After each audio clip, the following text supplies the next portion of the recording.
प्यारे साथियों, महत्वपूर्ण दिन है।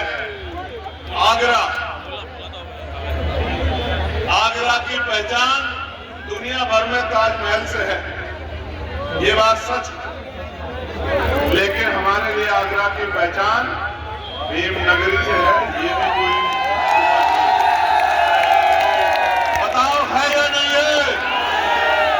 1956 में चले गए बाबा साहब और 57 में पहली बार यहाँ शोभा यात्रा निकली। ये आगरा का बल है, ये आगरा की शक्ति है, आगरा का कमिटमेंट।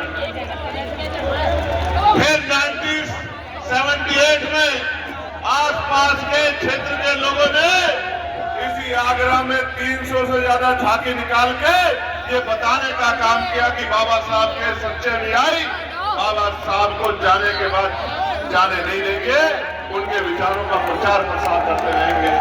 और फिर 1996 से लेके आज का दिन इस मंच पर, लेकिन इसको जरूरत पड़ेगी जब बिना इन्विटेशन के उसके साथ खड़ा हूं इस बात को आपको बताने के लिए। प्यारे साथियों, देश भर में बाबा साहब अम्बेडकर की जयंती मनाई। मैं मानता हूं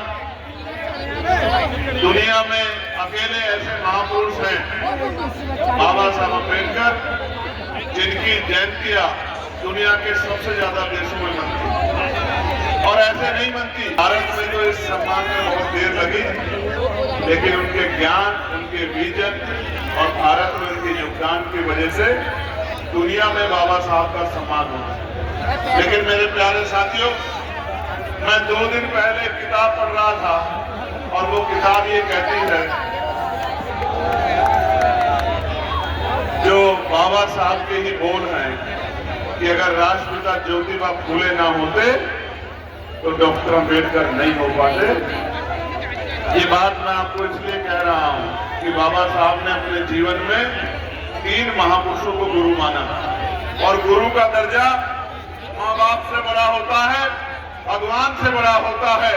पहले थे महामानव तथागत बुद्ध, दूसरे थे गुरु कबीर, और तीसरे थे राष्ट्रपिता ज्योतिबा फूले। अगर बाबा साहब को जानना है तो इन 3 महापुरुषों को आपको पढ़ना पड़ेगा, वरना बाबा साहब की आरती उतारने से